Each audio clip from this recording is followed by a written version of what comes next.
This was an incident that was very unfortunate in the history of our country. This was an incident that happened, did not start in Lagos. This was an incident that Lagos became a collateral damage because it was not an incident that was meant for Lagos. This was an incident that I led from the front.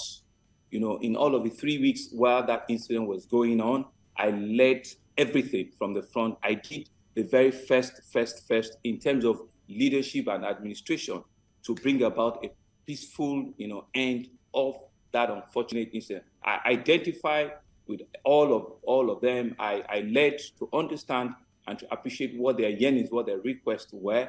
At the end of the day, what happened in October 20th happened, right? I did not create, the events or the military engagement there.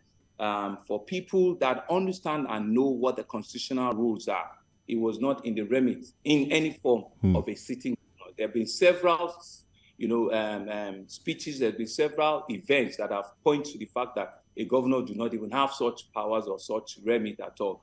Sheriff, you can remember that even, a chief superintendent of police did not even listen to my own little instruction when I went to Magodo, the other day, not to now talk of, a full military detachment, on this. And so the question around, which I find it very strange when people that are meant to be coming to, become governor of Lagos State are using words that are dividing us against, things that should be, uniting us, and when you say who gave the shooting and all of that, and unfortunately, we need to do a role play. A lot of my youth, kids, children, my brothers and sisters of that age, we need to be able to snap out of it and let's, build back better and understand that the lessons and the learning of that incident has made us a better, more resilient citizens,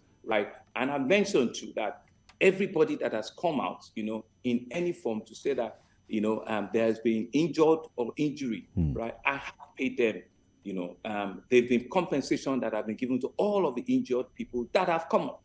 Not one person, Sheriff, have you seen on the street carrying a placard to say that they have not been compensated, they have not been paid. And we've done all of that, right? And the lessons and the learning is not lost on us, but to begin to use things that divide us as a political, agenda means that we want to be retrogressive. We want to be progressive and move on and understand and appreciate that we should not let events like that determine who we are and what we stand for. We're building the city back, we're learning and we're responding, to a lot of the yearnings and the agitations, that might, come from our young people. So I want to, reassure them that I'm a governor for them. I'm being their friend and their brother.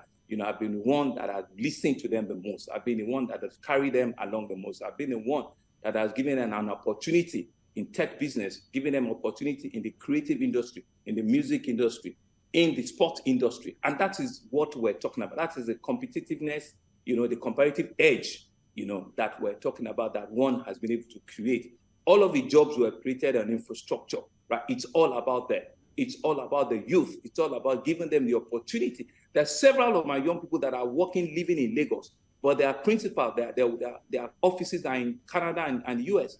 And it's based on the level of infrastructure, technological infrastructure that will be developed in Lagos.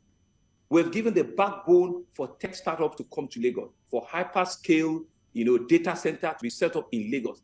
It's all because of the environment which they found themselves. That's why you and I can sit in our various offices and have this conversation now, Sherry. And that's the kind of power that we've developed in this system. So it's not about what has divided us. It's not about what has happened 3 years ago. It's about what are the opportunities that we've created for ourselves going forward. It's about showing empathy, showing compassion, giving opportunity to the citizens, ensuring that we can build this economy bigger, better, and quicker. And that's what, I believe that we should be, advancing, going forward. I was told that you paused your campaign following the tragic train accident. Moving forward now, what measures can be implemented to prevent such occurrence? Because a lot of people have said so many things concerning what happened. It was a Lagos State public service staff bus that was moving from people from Isolo area, and they were taking them to Alausa. So largely, apart from their few, 2-3 dependents, they are all public servants, in different agencies, ministries, so including the driver, right? They are public officers. And it's a route that they've been passing virtually every time.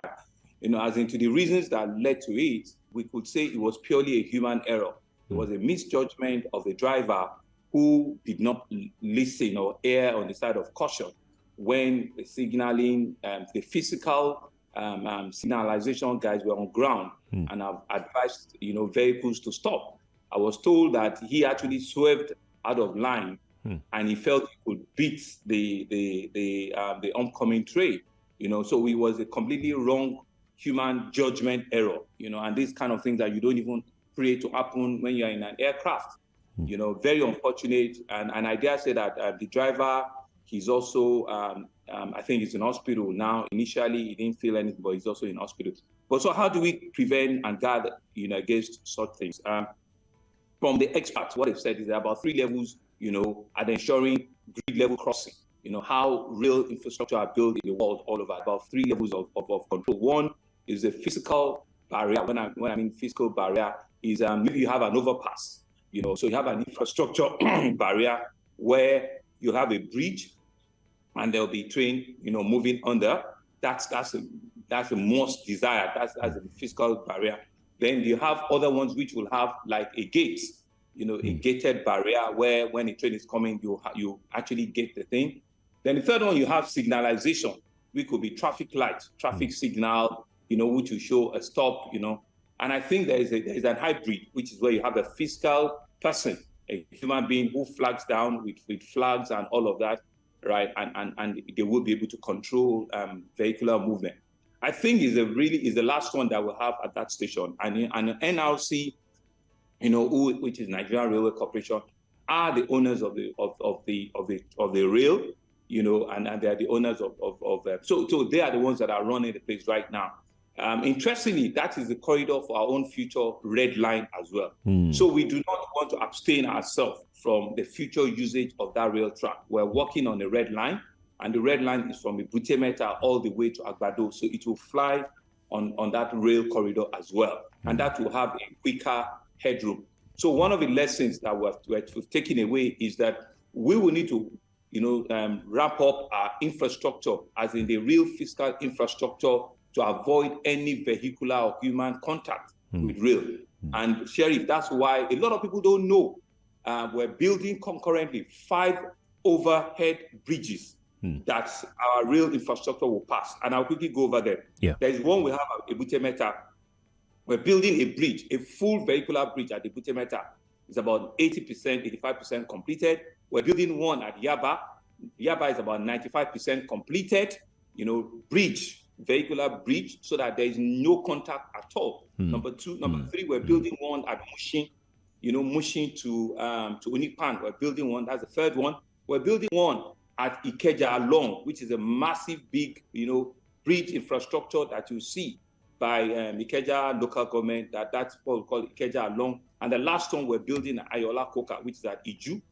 Federal government is meant to build one for us, around there. And I think there's one that has already passed Penn Cinema, which we've already built already. So these infrastructure are part of the things that are meant to help the rail movement. When the trains are moving, there is no interface at all because vehicles are on overpasses and the rails are there. So that's a long-term solution, which will. But before that is to ensure that we could either have signalization, which will be traffic signalization, or ensure that we have gate signalizations, which will be to have physical barrier. And so we're working with the NRC, to see how we wrap up that. And we're meant to also wall off that entire corridor at some point when the infrastructure and the rail movement starts, because ours will have a quicker headroom. We're meant to be seeing a train every 10 or 15 minutes, and that's the plan for our urban mass transportation system that we promised Lagos.